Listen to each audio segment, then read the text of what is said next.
Good morning, good afternoon, good evening, hello, hi, नमस्ते। मैं आपकी हिंदी की अध्यापिका सुनीता मैम पंडित ट्यूटर में आपका स्वागत करती है। कैसे हैं बच्चे आप लोग? आप लोग नई क्लास में आ चुके हैं, पुरानी क्लास को पास करके। ऑफ कोर्स बहुत अच्छा लग रहा होगा। नए दोस्त, नई टीचर, नई क्लास, नई किताबें, नया कोर्स, नया चैनल और नई सुनीता मैम। बच्चों, अच्छा लग रहा है ना सब कुछ नया नया? तो बच्चों, आज का पहला टॉपिक है भाषा, लिपि और व्याकरण। तो बच्चों, सबसे पहले तो मुझे ये बताइए कि जब हम लोग आपस में बातचीत करते हैं तो हम अपनी बात कैसे अगर मुझे ही आपको कुछ समझाना हो और मैं कुछ बोलूँ ना, तो क्या आप मेरी बात समझ सकते हैं? मेरे मन के भावों को क्या आप पढ़ सकते हैं? नहीं पढ़ सकते हैं, है ना। आप बोलेंगे मैम हम अंतर्यामी तो नहीं हैं। ऑफ कोर्स कोई अंतर्यामी नहीं है। तो बच्चों, जब हमें अपनी बात दूसरों को समझानी हो, तो अपनी बात दूसरों को व्यक्त करनी हो या अपने भाव दूसरों को व्यक्त करने हो, तो उसके लिए हमें भाषा का सहारा लेना पड़ता है। और भाषा, हर किसी की अपनी एक भाषा होती है, चाहे पक्षी हो, जंतु या जानवर हो, उन सब की अपनी एक भाषा होती है और वो अपनी भाषा को बहुत अच्छे से समझते हैं। अब फॉर एग्ज़ाम्पल अगर लिया जाए कि कौवा, आपने कभी देखा होगा कि एक कौवा काँव काँव करता है, तो कई कौवे भी कभी कभी साथ साथ में काँव काँव करते, कभी कभी तो वो लोग गाते हैं, ऐसा लगता है कि एक दूसरे का साथ दे रहे हैं। ऑफ कोर्स कौवे की आवाज़ इतनी कर्कश है कि उसको हम कह नहीं सकते कि वो गाता है। तो मेरा कहने का मतलब ये है कि कौवों की, पक्षियों की अपनी भाषा है, जानवरों की अपनी भाषा है, और हम मनुष्यों में तो कई भाषाएं हैं। हम एक दूसरे से कई भाषाओं में बातचीत करते हैं। तो भाषा होता क्या है? भाषा अपने मन के भावों को दूसरों तक पहुंचाने का एक माध्यम है। और अब आता है लिपि। अब लिपि क्या होता है? जो जो मैं बोल रही हूँ वही चीज़ अगर लिख ली जाए तो वो लिपि होता है। अभी हम लोग डिटेल में समझेंगे कि लिपि क्या होता है। अब आप लोग पूछोगे व्याकरण क्या होता है? बच्चों, व्याकरण एक शास्त्र है, एक रूल बुक है जो कि हमें लैंग्वेज को लिखना, पढ़ना, बोलना, सही तरीका, उसका क्या सही रूल है, वो समझाता है व्याकरण। ठीक है, वो एक शास्त्र है, एक रूल बुक है। तो आइए बच्चों, हम लोग हर चीज़ के बारे में डिटेल में पढ़ते हैं। भाषा, जैसा कि मैंने आपको बताया, मनुष्य बोलकर अपने भावों को व्यक्त करता है और आवश्यकता पड़ने पर वह लिख कर भी मन के बात को स्पष्ट करता है। ठीक है, तो इन दोनों का मूल आधार, क्यों बोलते हैं ना, बेसिक जो बेस है, जो उसका मेन बेस है, वो क्या है? लैंग्वेज है, भाषा। कई भाषाएं हैं, है ना। इंग्लिश, हिंदी, स्पेनिश, लैटिन, ऐसे ही कितनी सारी भाषाएं हैं। तो यहाँ पर हिंदी भाषा की बात नहीं हो रही है, यहाँ पे सारी भाषाओं को एक कंपाइल में कहा जा रहा है कि जब भी हम अपनी बात को एक्सप्रेस करना चाहते हैं तो उसके लिए या तो हम बोलते हैं या तो हम लिखते हैं, उसी को ही हम भाषा कहते हैं। तो भाषा तो होनी चाहिए ना कुछ भी बोलने के लिए और लिखने के लिए, इसीलिए भाषा को बेसिक नीड कहा जाता है कि भाषा ज़रूरी है, बहुत मूल आधार है, इसका मेन बेस है। ठीक है, तो भाषा शब्द भाष धातु से बना हुआ है। अब यहाँ पे धातु क्या है? क्रिया है। तो भाष धातु का क्या अर्थ होता है? बोलना, जैसे कि सुनीता मैम बोल रही हैं, है ना। तो भाषा क्या है? भाष धातु से बना है, जिसका अर्थ है बोलना। और मनुष्य जिन ध्वनियों से, यानी कि हम इंसान जिन ध्वनियों को बोलकर, यानी कि जिन साउंड को बोलकर अपनी बात कहते हैं, उसे हम भाषा कहते हैं। तो बच्चों, ये समझ में आया कि भाषा किसे कहते हैं। जल्दी से वीडियो को लाइक करो, अपने मित्रों में अब तक शेयर नहीं किया, जल्दी से शेयर करो। और फंडी ट्यूटर को अगर अब तक सब्सक्राइब ना किया हो तो फटाक से सब्सक्राइब करो। आइए आगे हम लोग पढ़ते हैं भाषा के कितने रूप होते हैं। जैसा कि मैंने आपको अभी बताया कि भाषा को हम बोलकर या लिखकर एक्सप्रेस करते हैं, अपनी बात या अपने भावों को व्यक्त करते हैं उससे। तो इस तरह से भाषा के हमारे पास दो रूप हो गए, मौखिक यानी कि बोलकर, लिखने वाला लिखित। ठीक है, तो भाषा के दो रूप होते हैं, मौखिक भाषा और लिखित भाषा। जब व्यक्ति अपने मन के भावों को बोलकर व्यक्त करता है, और लिखित भाषा में जब व्यक्ति अपने मन के भावों को लिख कर व्यक्त करता है। तो अगर सपोज आपके पास प्रश्न आ जाए कि सुनना भाषा का कौन सा रूप है, तो आपको क्या उत्तर देना है? आपको उत्तर देना है मौखिक, क्योंकि जो व्यक्ति बोलता है वही तो सुनता है। बोलना क्या है? साउंड को निकालना, और इंसान वही साउंड सुनता है, तो सुनना भाषा का मौखिक रूप हो गया।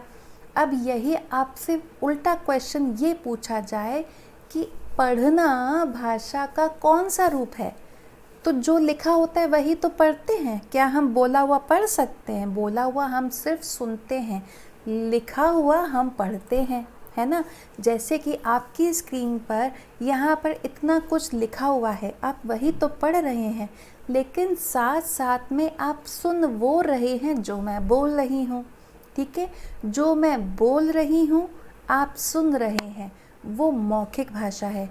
जो लिखा हुआ आप पढ़ रहे हैं वो है लिखित भाषा। ये समझ में आया बच्चों? जल्दी से कमेंट करके बताओ। और अगर वीडियो को लाइक ना किया हो तो पहले लाइक करो, अपने मित्रों से शेयर करो। और फंडी ट्यूटर को अगर अब तक सब्सक्राइब ना किया हो तो बच्चों जल्दी से फंडी ट्यूटर को सब्सक्राइब कर लो। अब हम लोग समझेंगे लिपि। ठीक है, लिपि जैसा कि मैंने आपको बताया कि जो हम बोलते हैं, जो साउंड हम बोलते हैं उसको हमने लिख लिया तो उसे लिपि कहते हैं। लेकिन क्या आपने कभी सोचा है कि हम आखिर क को कैसे लिखते होते अगर हम क को इस तरह से न लिखते होते तो? अगर हम क को इस तरह से न लिखते होते तो हम कैसे लिखते होते? कितना कठिन है हम लोगों के लिए ये सोच पाना कि आखिर हम किसी भी लेटर को किस तरह से लिख सकते हैं। तो बच्चों, जो भाषा का जो विकास हुआ है बड़ा ही इंटरेस्टिंग हुआ है कि हर ध्वनि का, हर साउंड का एक अलग लिखित चिन्ह है। ठीक है ना। तो क को इस तरह से लिखा जाएगा और ट को इस तरह से लिखा जाएगा बच्चों। ऐसा नहीं है कि हम इसको ट बोलें और लिखें क, और इसको हम लोग बोले च और लिखें ट। नहीं, तो जो हम बोलते हैं उसके लिए एक पर्टिकुलर चिन्ह, एक पर्टिकुलर साइन असाइन किया हुआ है। ठीक है, तो हमें वही लिखना होता है, और वही जो लिखा हुआ ध्वनियों का जो लिखित रूप होता है उसी को ही हम क्या कहते हैं? लिपि कहते हैं।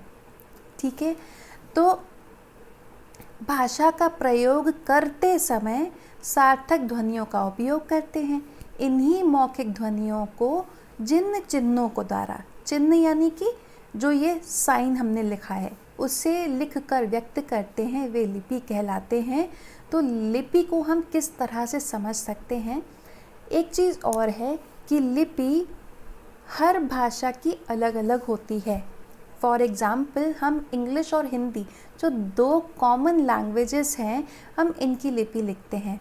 ठीक है, अब देखो यहाँ पर हिंदी में क, च, ट, त, प। ठीक है, हिंदी के लेटर्स इस तरह से हैं। अब यही हम इसी को ही इंग्लिश में लिखें, क, च, ट, त, प, नहीं होता ना। पर इसके लेटर्स अलग है, के, च, टी, टी, पी, है ना, सी, एच। तो इस तरह से इनके लेटर्स डिफरेंट हैं। तो इसका क्या निष्कर्ष निकला कि हर भाषा की लिपि, जो लिखने का तरीका है, वो अलग अलग है। ठीक है बच्चों, ये समझ में आया कि नहीं समझ में आया? जल्दी से कमेंट करके बताओ।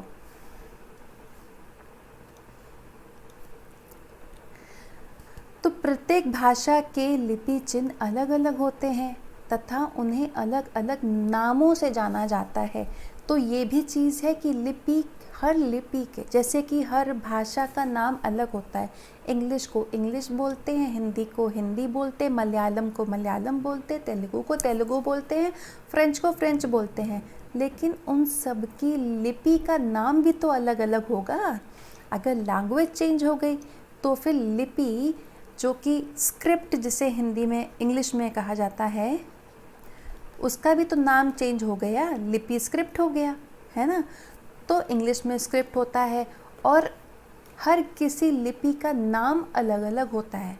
ठीक है, तो जैसे हिंदी संस्कृत की लिपि होती है देवनागरी, अंग्रेज़ी की होती है रोमन, बल्कि अंग्रेज़ी, फ्रेंच, स्पेनिश, इनकी जो लैंग्वेज होती है वो रोमन होती है। पंजाबी की गुरुमुखी होती है और उर्दू की फ़ारसी होती है। ठीक है बच्चों, ये समझ में आया कि नहीं समझ में आया? एक प्रश्न है बच्चों आप लोगों से, चलिए देखते हैं कि आपको याद है कि नहीं याद है। मुझे कमेंट करके बताना, भाषा के कितने रूप होते हैं, उनके क्या नाम हैं, कमेंट करके बताओ। आपके पास 5 सेकंड है। 5, 4, 3, 2, 1। भाषा के 2 रूप होते हैं, मौखिक और लिखित। वेरी गुड बच्चों, जो आप लोगों ने अभी तक बिल्कुल सही उत्तर दिया। ऐसे ही बीच बीच में मैं आपसे प्रश्न पूछती रहूँगी बच्चों। तो आइए जानते हैं कुछ फेमस भाषाएं और उनकी लिपियां। ठीक है, तो आप देखिए, हिंदी, संस्कृत, मराठी, इसकी लिपि देवनागरी है। पंजाबी भाषा की लिपि गुरुमुखी है। उर्दू फ़ारसी की लिपि फ़ारसी है। अरबी भाषा की अरबी है। बंगला भाषा की बंगला है। रूसी भाषा की रूसी है। अंग्रेज़ी, जर्मन, फ्रेंच, स्पेनिश की रोमन है। तो बच्चों, ये समझ में आया? तो जल्दी से मुझे कमेंट करके बताओ। और मेरा अगला प्रश्न है, हिंदी भाषा की लिपि कौन सी है? कमेंट करके बताओ। अभी अभी मैंने बताया था, अभी अभी आप लोगों ने पढ़ा था कि हिंदी भाषा की लिपि क्या है। जिन बच्चों को याद है हिंदी भाषा की लिपि क्या है, कमेंट करके बताओ। आपके पास 5 सेकंड है। 5, 4, 3, 2, 1। तो हिंदी भाषा की लिपि है देवनागरी।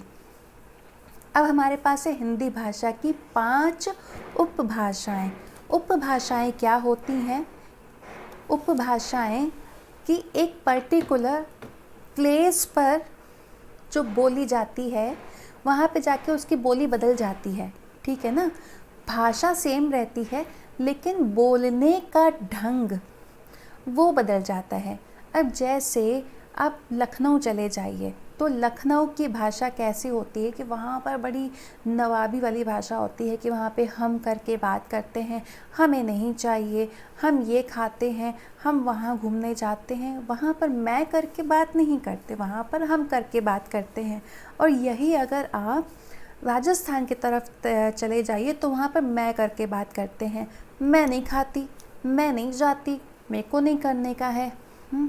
और ऐसे ही हर हिंदी होती है लेकिन वहाँ का एक्सेंट, वहाँ पे बोलने का जो ढंग होता है वो थोड़ा सा डिफरेंट होता है, इसीलिए उसको उपभाषा कहा गया है। क्यों उपभाषा कहा गया? क्योंकि वो हिंदी से ही निकलती हैं लेकिन उसका बोलने का ढंग अलग होता है। तो हर स्थान का अलग अलग बोलने का ढंग होता है। ठीक है, तो आइए जानते हैं कि हिंदी की वो 5 उपभाषाएं कौन सी हैं। एक है पूर्वी हिंदी। तो पूर्वी भारत में बोली जाने वाली जो हिंदी है तो उसको पूर्वी हिंदी बोलते हैं। और इसमें कौन कौन सी बोलियाँ? बच्चों, बोली क्या होती है? बोली, जैसा कि मैंने आपको अभी बताया, पर्टिकुलर प्लेस में, पर्टिकुलर जगह में, एक सीमित, एक लिमिटेड एरिया में बोली जाने वाली जो भाषा है उसे हम बोली कहते हैं। और बोली का कोई रिटन फॉर्म नहीं होता है, रिटन फॉर्म तो सिर्फ हिंदी का है, लेकिन जो हम बोलते हैं, अब आप सोचिए कि अगर हम लोग बोले मन्ने ना, बोलते ना कि मन्ने ना जाना, हाँ, वहाँ पे राजस्थान में इस तरह से बोलते ना कि मुझे नहीं जाना को बोलते हैं मन्ने ना जाना। तो क्या हम ऐसे लिखते हैं? नहीं, बल्कि हम लिखते हिंदी है कि मुझे नहीं जाना, लेकिन जो वहाँ की बोली होती है उसका लिखित फॉर्म नहीं होता है, उसका रिटन फॉर्म नहीं होता है, ठीक है, रिटन तरीका नहीं होता है, बोली सिर्फ बोली जाती है। तो उपभाषा पूर्वी हिंदी की कौन कौन सी बोलियां हैं? अवधी, बघेली, छत्तीसगढ़ी। और राजस्थानी की कौन कौन सी है? जयपुरी, मारवाड़ी, मेवाती, मालवी। पहाड़ी हिंदी गढ़वाली, कुमाऊनी, हिमाचली। पश्चिमी हिंदी खड़ी बोली, हरियाणवी, कन्नौजी और ब्रज भाषा। बिहारी हिंदी, बिहारी तो सबको पसंद है ना? भोजपुरी, कितनी मूवीज़ बनी है भोजपुरी लैंग्वेज में। मैथिली, मगही, तो ये सारी बोलियां हैं इस तरफ। अभी हम लोग बोली के बारे में भी, बोली के जो डेफिनेशन है हम वो भी समझेंगे बच्चों। ये आया बोली, जैसा कि मैंने आपको बताया था कि सीमित क्षेत्र में यानी कि लिमिटेड एरिया में बोली जाने वाली भाषा को बोली कहा जाता है, ठीक है। और इसका दूसरा अर्थ है स्थानीय व्यवहार में, यानी कि वही बात है, एक लिमिटेड एरिया में बोली जाने वाली जो भाषा होती है, जो भाषा बोली जाती है उसे हम बोली कहते हैं, ठीक है। और बोली का कोई लिखित रूप नहीं होता है। ये समझ में आया बच्चों?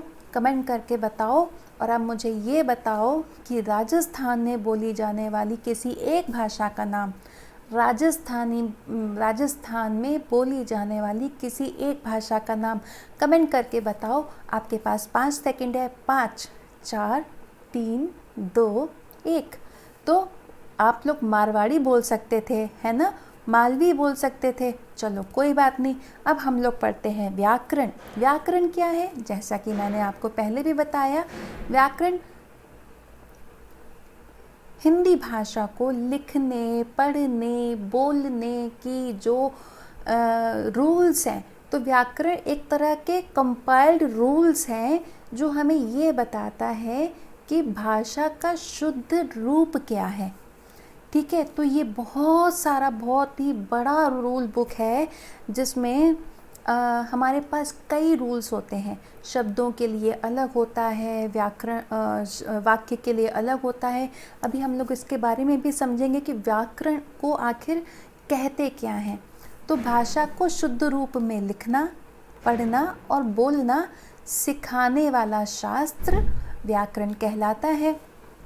तो भाषा को शुद्ध रूप, अब शुद्ध मतलब कि सही तरीके से लिखना, पढ़ना, बोलना सिखाने वाला शास्त्र व्याकरण कहलाता है।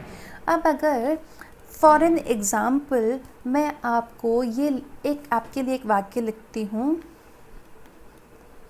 मेरा नाम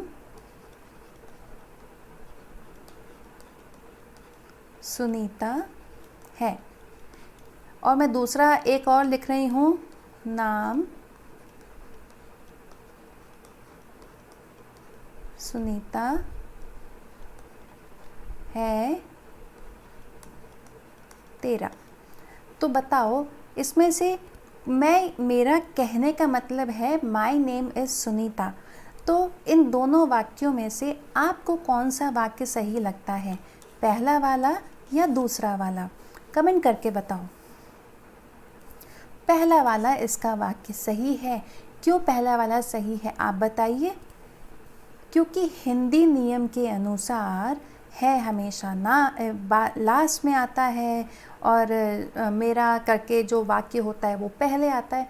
तो एक नियम तय है ना कि हमको ऐसे ही लिखना है, इसीलिए कहा गया है शुद्ध रूप में लिखना, पढ़ना, बोलना।